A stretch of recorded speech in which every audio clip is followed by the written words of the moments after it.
Nosso segundo tópico é sobre o tema da graça comum. E a pergunta é o significado da graça comum como parte da obra do Espírito Santo.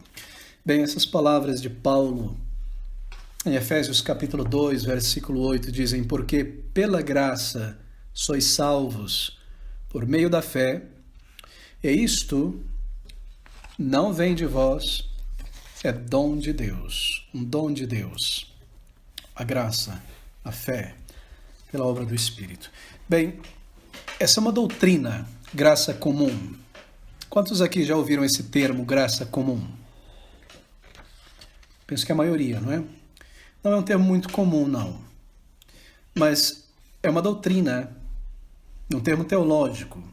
E essa doutrina, ou estudo chamado de graça comum, ela surgiu, atente você agora que eu tentarei definir algumas questões, ela surgiu para tentar responder a seguinte pergunta: como é que nós podemos explicar essa ordem que existe no mundo, ou a vida que é relativamente ordenada no mundo? Em outras palavras, por que depois do pecado o caos não se estabeleceu de tal maneira que o mundo não é um tipo de filme Mad Max, para aqueles que se lembram aí do Mad Max dos anos 80, né? Sem lei, sem gente, tudo destruído, pós-apocalíptico, com as pessoas se mordendo, se matando, né?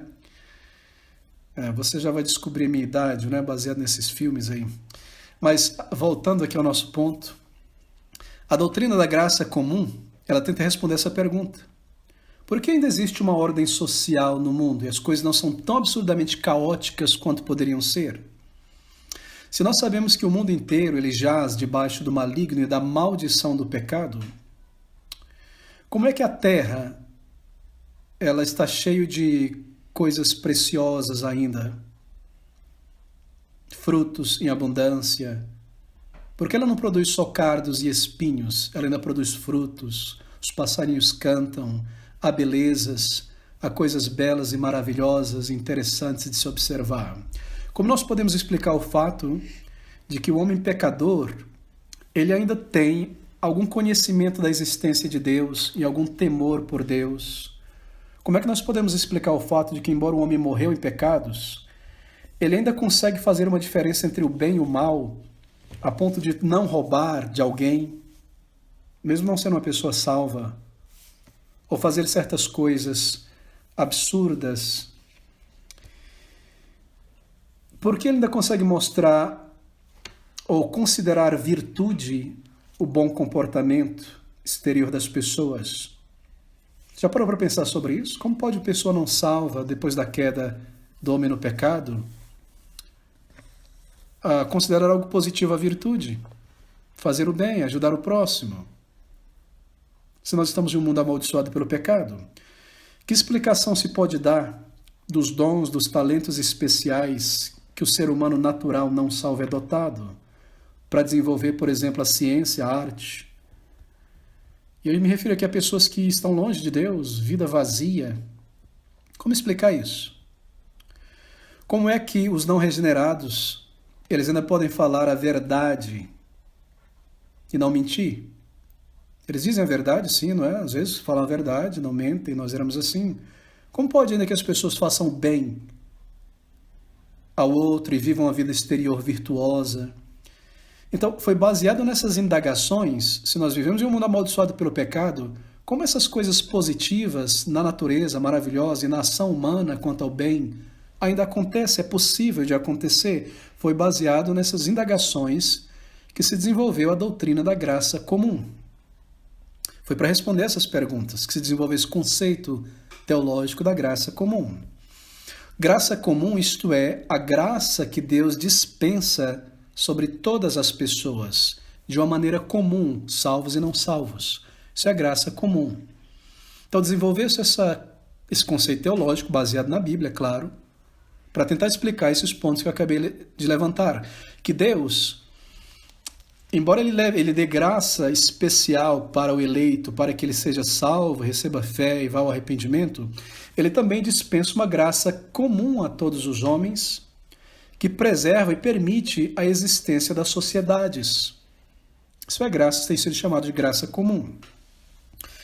Graça comum pode também ser definida como um fruto, ou um dos frutos da operação do Espírito. Se você fez o discipulado, você deve se recordar na doutrina do Espírito sobre os dons do Espírito para o não crente.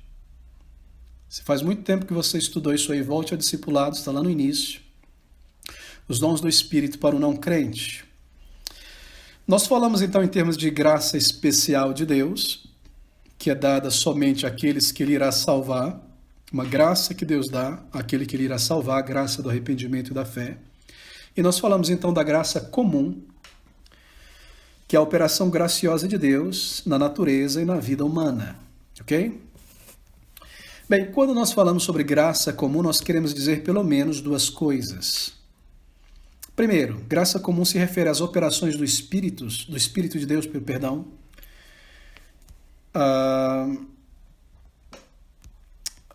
são as operações do Espírito de Deus na mente, na consciência de um indivíduo, sem todavia renovar o coração do indivíduo, sem transformá-lo permanentemente, o seu caráter.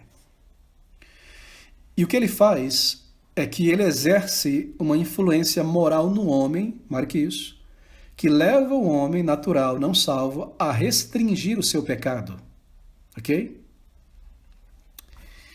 E assim, o Espírito Santo, ao restringir o pecado no homem natural, ele mantém a ordem social, ou a ordem da vida social, na verdade, não é? E ele promove o homem à justiça civil. Ou seja, toda a possibilidade da lei, da ordem, é um fruto da graça comum do Espírito dada aos homens. Queridos, você já parou para pensar, às vezes, quando você está aí matutando, conversando com seus botões? Eu, por exemplo, eu tenho que abrir tantas portas, todo dia, aqui em casa, lá na igreja, no carro, todo lado, correio. Eu abro muitas portas, eu carrego muita chave. E pensando sobre isso, né, o crente precisa pensar sobre essas coisas. Você já percebeu que a chave é o resultado do pecado? Que a gente tem que trancar alguma coisa para não ser roubado? Que a porta é o resultado do pecado? Nós vivemos em um mundo de pecado, cercado, tudo que nós fazemos é pecado. Você já observou as notícias nos jornais? Tudo tem a ver com o resultado do pecado. O benefício do governo no período da pandemia é o resultado do pecado, da pobreza, da enfermidade. O problema na política, na economia, na sociedade, na natureza. Já percebeu isso? Nós vivemos em um mundo que está desmantelando, como se um tecido de uma roupa estivesse rasgando por inteiro, de tão velho, podre, fraco. Por que esse tecido social ainda permanece unido? Por que as pessoas não saem na rua se mordendo umas às outras, literalmente? E a rua não está ensanguentada, cada avenida? Por causa da graça comum. Por causa desta medida da operação de Deus na consciência e no coração humano, que embora não o restaure para a salvação, impede a manifestação total do potencial do pecado. De outra maneira, não seria possível existir a polis, a cidade, as pessoas estarem próximas das outras, asfaltarem a terra, construírem casa, serem vizinhos, elas se destruiriam, cada um estaria vivendo num buraco, no mato, numa caverna. Então Deus permite isso por conta dessa graça comum. Para que os homens, eles agem dessa maneira. Assim, nós temos essas bênçãos gerais de Deus, que é comunicada a todos os homens, sem qualquer distinção de raça, de natureza, de salvo e não salvo, como Deus se agrada distribuir. Isso é graça comum. Agora, como essa graça de Deus opera, então? Ela opera das seguintes maneiras. Bem, nós podemos discernir vários meios pela qual essa graça, não ela é invisível, é uma força, uma operação de Deus, vários meios pelos quais essa graça opera. Por exemplo, para que os homens, e quando eu digo homens, sempre me refiro ao gênero antropos, não é? Homens e mulheres, para que os homens consigam disfarçar a sua impureza, Na verdade, deixa eu colocar isso como uma pergunta. Como é que os homens conseguem disfarçar sua impureza? Como é que eles conseguem ser impedidos de irromper como uma avalanche em todo tipo de iniquidade? De vez em quando nós vemos isso, não é? Que uma pessoa só, um pequeno grupo, consegue fazer tanta coisa ao mesmo tempo de brutalidade que é quase, o ser humano não é considerado humano. Mas como é que o ser humano consegue disfarçar a sua imoralidade, não irromper em todo tipo de iniquidade? Bem, às vezes ele faz isso pela vergonha, não é? Não é verdade? Outras vezes ele faz isso por quê? Pelo temor da lei. Ou seja, essa perversidade humana que é resultado do pecado, ela é refreada por meios da graça comum. Assim, Deus, pela sua providência, ele refreia a perversidade da natureza humana, impedindo essa perversidade de entrar em ação, mas sem tornar o ser humano interiormente puro. Ele põe um freio de mão, assim por dizer. E aqui está, creio eu, e os principais comentaristas, os meios principais pelos quais Deus faz isso ou opera a sua graça comum. Bem, ele faz isso primeiramente pela luz da revelação de Deus que está na consciência de todo ser humano. A luz de Deus que brilha na consciência, que ilumina todo homem que surge no mundo. O fato de que o ser humano foi criado sabendo que Deus existe. Isso serve para guiar a consciência natural do homem. Lá em Romanos 2, 14 e 15, depois você dá uma olhada, Paulo fala sobre os gentios que praticam por natureza as coisas da lei, e ele diz que eles mostram a norma da lei gravados em seus corações. Percebeu? E assim essa norma testemunha na consciência se seus pensamentos, e os pensamentos os acusam, ou os julgam, ou os defendem. De maneira que há impressa na consciência humana uma capacidade de discriminação e de julgamento, com a qual as pessoas distinguem entre o que é justo e injusto, entre o que é honesto e desonesto. Como é que uma pessoa tão simples do entendimento, iletrada, com a menor capacidade lógica possível, simples, não se torna um monstro? Nunca ouviu lei, nasceu no meio do nada, digamos assim por dizer, na barbárie. Por conta disso. Está impresso na consciência humana essa capacidade de discriminação e julgamento, com a qual essa pessoa consegue distinguir entre o justo e o injusto, entre o que é honesto e o que é desonesto. Baseado assim nessa luz natural, ele consegue então, acionado pela consciência, parar. Todavia, porque a consciência não tem o poder de restringir totalmente, o ser humano passa por cima da consciência e é onde nós vemos esses crimes bárbaros ou qualquer tipo de crime ou pecado. Então essa é a primeira maneira que a graça comum opera. A segunda maneira, estabelecida por Deus para a operação da graça comum na sociedade, é o governo. Segundo Romanos 13, os governos foram ordenados por Deus para a manutenção da boa ordem na sociedade. De maneira que resistir ao governo é resistir à ordenação de Deus. Claro, isso não é absoluto, mas não é o nosso tema hoje. Nós iremos lidar com temas da justiça social dentro de algumas quartas-feiras. Agora, a autoridade, diz o apóstolo Paulo, ela governa como ministro de Deus para o teu bem, Romanos 13, 4. E assim, Paulo, no versículo 5 lá de Romanos 13, ele vê o suporte à autoridade do governo na consciência humana. Por isso que o governo não traz a espada em vão. Por exemplo, as leis, espero que não esteja soando complexo, toda lei, meu querido, no Código Civil ou qualquer código, toda lei é acompanhada de um mecanismo de punição, não é? De outra maneira, não seria uma lei, seria apenas uma opinião, uma sugestão. Lei tem que ser acompanhada de um mecanismo de punição. Porém, toda lei, por trás dela, existe, digamos, deixa-me usar essa palavra, o espírito dela. Existe o espírito das leis. Por exemplo, por que eu não devo passar no sinal vermelho com o meu carro? Essa é a lei, não é? O Código de Trânsito diz, passou da linha de retenção, não embaixo ali do semáforo, mas da linha de retenção com o sinal vermelho, multa gravíssima, tantos pontos na carteira, pode ser preso. Essa é a lei. Mas por quê? Porque eu não posso fazer o que eu quero. O espírito por trás desta lei é, se você fazer isso, você vai matar alguém. Então o espírito da lei é não matarás. Certo? Por que fazer um parapeito no prédio para que a pessoa lá em cima não caia? Não matarás. A lei diz, faça um parapeito de tal grossura, de tantos metros, de tal altura. Por que extintor de incêndio? É a lei. Não é o código, o alvará impõe isso aí. Porque se tiver incêndio para que ninguém morra, então por trás de toda lei há o espírito da lei.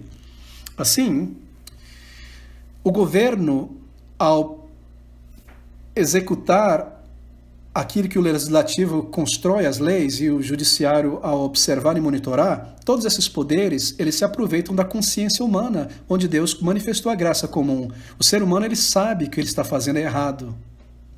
Não é? Se você vai castigar uma criança e ela não entende, não sente na consciência, não vê que estava errado, ela se revolta. Não é verdade? Então o pai, ao disciplinar, ele aproveita a consciência. Então quando a disciplina vem, a criança aceita, porque lá dentro sabe que errou. Assim a lei está de acordo com a graça comum que se manifesta na consciência humana. Ainda embora o criminoso não aceita, o governo se usa da consciência, de padrões de certo e errado, de princípios como esse, para criar suas leis. Assim Deus designou reis, príncipes, magistrados, no desejo de que o mundo ele seja governado por certas leis e formas de vigilância. Com que fim? Com o fim de que a dissolução humana seja refreada e a sociedade e o ser humano fosse conduzido pela força da lei à ordem e à decência. Se você remove a lei, acabou a decência, acabou a ordem. Ok? Então, quando leis são relativizadas e diluídas, ordem e decência se vão. Protocolos também são leis, daí porque protocolos são necessários, não é? Não entrar no fórum de minissaia, isso não é questão de gosto, isso tem a ver com graça comum, coisas como essas devem ser mantidas. No momento em que você tira a lei, ou passa por cima dela, a sociedade entra em um estado de anomia social. O tecido que mantém a sociedade unida começa a se fragmentar e separar. Bem, deixa eu concluir aqui, porque eu estou entrando em outras questões muito interessantes, mas não é o nosso tema nesse momento. Então, assim, Deus estabeleceu o governo como um segundo meio, assim por dizer, para a operação da graça comum. Terceiro meio seria interessante, a opinião pública. Você já parou para pensar que a opinião pública também é um meio de operação da graça comum? A luz que brilha nos corações dos homens, especialmente quando ela é reforçada, não é? Pela revelação especial de Deus na Bíblia, ou na lei humana, ela resulta em quê? Ela resulta na formação de uma opinião pública, que deve estar sempre de conformidade com a lei de Deus. O que eu quero dizer é o seguinte, o que é a opinião pública? É você que tem a lei de Deus inscrita na tua consciência, esse discernimento entre o certo e o errado, se junta comigo que tem a mesma coisa, e com José, com João, com a Fernanda, com Luzia, e nós juntos criamos um coral, uma voz que se chama opinião pública, daquilo que é certo e daquilo que é errado. E aí a gente põe força contra o vizinho, contra o boteco, contra o prostíbulo, contra o governo, contra o senador, contra o vereador. A opinião pública, ela põe força. Então a opinião pública é muito importante, se ela estiver em conformidade, claro, com a lei de Deus. Porque a opinião pública pode dizer, crucifica-o e solta Barrabás, quando ela passa por cima da lei de Deus. E é o que nós temos visto na mídia o tempo todo, não é? A opinião pública puxando o aborto, a droga, a prostituição, homossexualismo, etc, etc, etc. Porque o ser humano tem pisado na voz da consciência. Agora, isso é tremendo, é uma tremenda influência sobre a conduta das pessoas que são sensíveis ao julgamento da opinião pública. Então nós vemos aí que muito político deixa de fazer muita falcatrua porque ele está com medo da opinião pública. Vou perder voto, vão me linchar. Perceberam? Isso é um bem comum. É uma operação da graça de Deus também, graça comum. Naturalmente, a opinião pública só será um meio da graça comum quando for formada sobre a influência de princípios bíblicos, da revelação da palavra de Deus. se ela não for dirigida pela consciência e for dirigida apenas por interesses, como é o caso da mídia brasileira em toda parte, se a opinião pública não agir de acordo com a luz de Deus revelada na consciência humana, então será um poder para o mal. E é o que nós vemos hoje. Em quarto lugar, uma outra maneira da operação da graça comum é a punição e as recompensas divinas. Bem, você sabe, não é, que uma punição tem um efeito dissuasório, não é isso? Toda lei tem que ter um mecanismo de punição. Se tem uma lei dizendo assim, não mate, mas não diz mais nada, isso aí vai dissuadir quem? A lei tem que dizer não mate, ou pena de morte, ou cadeia por toda a vida. Então, a punição, ela tem esse efeito. E a recompensa tem um efeito de incentivo, não é? Isso aí mesmo. O sujeito foi lá em Santos levantar o dedo para o guarda, dizendo que é um desembargador e tal, e foi punido, e o guarda recebeu a medalha e vai continuar fazendo seu bom serviço, etc, etc, etc, na escola, em casa. Isso é interessante, isso é importante. E por esse meio, a bondade moral que existe no mundo, ela é fortemente estimulada. Assim, punição é importante e o galardão também, não é? É claro que muitos se esquivam do mal e buscam o bem, não porque eles temam a Deus, mas porque eles percebem que o bem traz sua própria recompensa e atende melhor a seus próprios interesses, não é? Agora, é interessante, eu tenho essa tendência de desviar aqui por conta da minha formação acadêmica anterior, história da ciência. Você já percebeu, queridos, aí assistindo a televisão, você é um crente inteligente, você já percebeu que não existe mais punição em nossa sociedade? Cadeias, quando elas foram construídas na antiguidade, o que era uma cadeia? Sistema penitenciário. Era para punir o cidadão infrator, não é? Vai quebrar pedra, vai ficar ali solitário. Era punição. Hoje em dia, cadeia é reforma. Agora o sujeito sai de lá tão reformado que você vê que ele foi reformado de um homem para um demônio muitas vezes. Ele não é punido, não bata na criança, não disciplina. Cidadão na cadeia, crimes hediondos, fique tranquilão lá, não vai quebrar pedra não, porque isso é absurdo, não é? Então nós vemos uma sociedade em que punição foi colocada de lado. Pós-modernidade, cadeia não deve ser mais para punição não, reforma. Só que uma reforma baseada em princípios incorretos. Mas a Bíblia fala sobre punição. Não é verdade? Bom, fecho aqui esse parêntese, não estou lidando com isso. É um assunto um pouco mais complexo. Mas é o que eu mencionei. Muitos percebem que o bem traz a própria recompensa e o mal, muitas perdas. Mas é sempre um princípio egoísta, porque não muda o coração do ser humano. Agora, quais são os frutos então da graça comum? Eu preciso acelerar, nosso tempo corre. Frutos da graça comum. Estou correndo para o final agora. Bem, é devido à graça comum, primeiramente, que Deus ele não executou plenamente a sua sentença de morte sobre o pecador. Assim, em primeiro lugar, um fruto da graça comum é que ela susta a execução da sentença de Deus sobre o pecado. Por que Deus ele não nos destrói, irmão? Você já pensou sobre isso? Deveria pensar. Por que Deus não te destrói, não me destrói no momento em que nós pecamos? Se o salário do pecado é a morte, destruição. Esse é o fruto da graça comum, que da parte de Deus dá ao homem tempo ao arrependimento. Prolonga a vida natural do homem e lhe dá tempo ao arrependimento. Deus não dá fim, dá cabo à vida do pecador imediatamente, mas ele dá oportunidade e tempo ao arrependimento. Deus sempre dá tempo e oportunidade ao arrependimento. Você pode ler Isaías 48:9, Jeremias 7, de 23 a 25, Lucas 13, de 6 a 9, 9, 22, 2 Pedro 3, 9. Segundo, outro fruto da graça comum é que ela restringe o pecado. Eu mencionei bastante isso.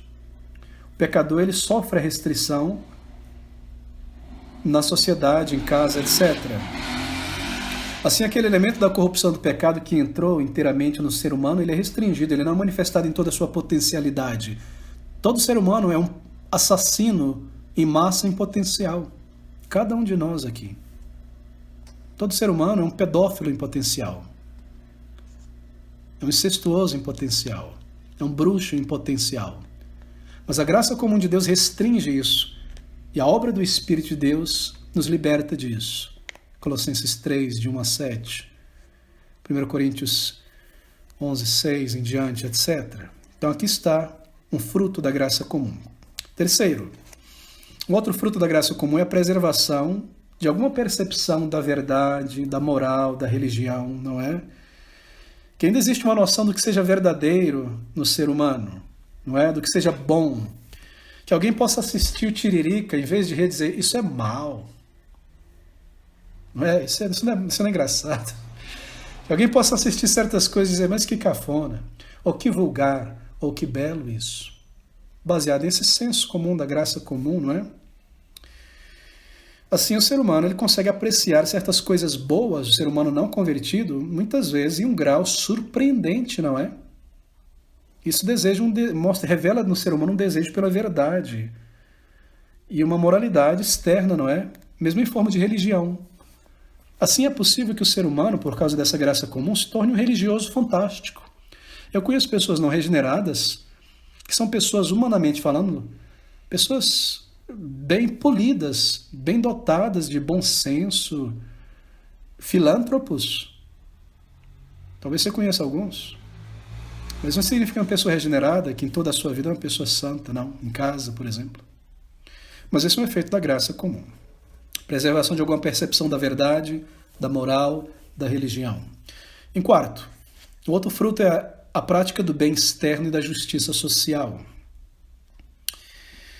A graça comum permite que o ser humano pratique aquilo que é comumente chamado de justiça civil. Isso é, ele faça aquilo que é certo nas atividades civis ou naturais. Não é? Não quebra o orelhão, porque outra pessoa vai usar. Não destrói o banheiro, porque outros vão usar. Pare somente em uma vaga, não fica entre duas vagas para que ninguém consiga estacionar. Nem todo mundo tem isso, mas isso é dado por Deus, né? Seguir essa justiça civil, não é? Natural, em distinção daquilo que é certo e errado, não é? Boas obras naturais, boas obras sociais, dar espaço ao idoso na fila, coisas como essas. Agora, há uma limitação nisso, não é? Bem, há uma quinta, então, e eu concluo por aqui. Há muitas bênçãos naturais. A graça comum, por ela, embora o ser humano tenha perdido qualquer direito a qualquer bênção de Deus, o ser humano ainda recebe muitas bênçãos de Deus. E assim, o ser humano recebe em abundância provas inúmeras da existência e da bondade de Deus, dia após dia, após dia, após dia, até o final da sua existência. Um dia ele saberá que foi somente a graça de Deus que o impediu de uma autodestruição. Graça comum em salvação, então, para fechar e amarrar aqui. Bem, o arminiano, eu não preciso definir esse termo, todos conhecem, não é? Aquele que crê na salvação pela obra, que você pode perder a salvação, que o ser humano está apto a conduzir-se a Deus. O arminiano crê que a graça comum habilita o ser humano a realizar certa medida de bem espiritual, que a graça comum habilita o ser humano a se voltar a Deus em um arrependimento sincero, que a graça comum estimula o ser humano a aceitar o Senhor Jesus Cristo pela fé, que essa graça comum ela é tão forte que ela realizará isso no ser humano, a menos que o ser humano resista poderosamente à operação do Espírito. Essa é a postura do arminiano em relação à graça comum. Graça comum é salvífica, em outras palavras, para o arminiano.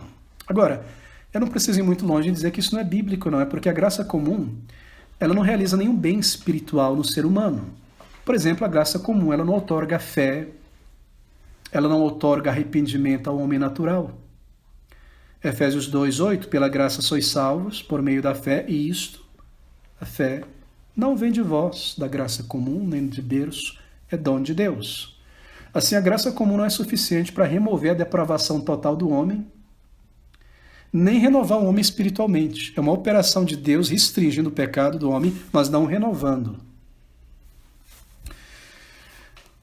Mas a graça especial, em contraste com a graça comum, a graça especial de Deus para o eleito, ela opera mudança espiritual no coração do homem.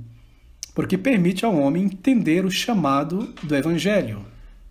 Enquanto a graça comum ela fala a razão apenas, é o chamado externo que o ser humano ouve e entende, a graça especial é o chamado interno, que fala ao Espírito. A graça comum, por meio das provas da existência de Deus e da pregação do pastor, do evangelista, explica os termos da salvação e o ser humano consegue entender isso, mas só pelo Espírito ele consegue compreender isso de maneira a agir e responder ao Evangelho e se arrepender.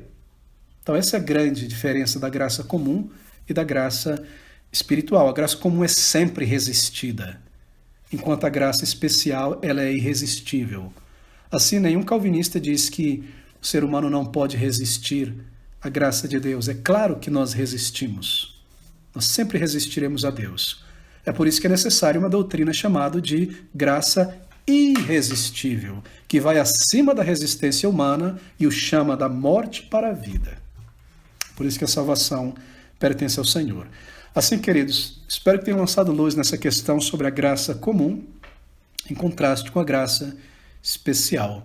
Sei que há muitas questões, nosso tempo não permite tocar em todas elas nesse ponto, mas aqui está um aperitivo, não é? Um antepasso para a gente começar a levantar nossas questões.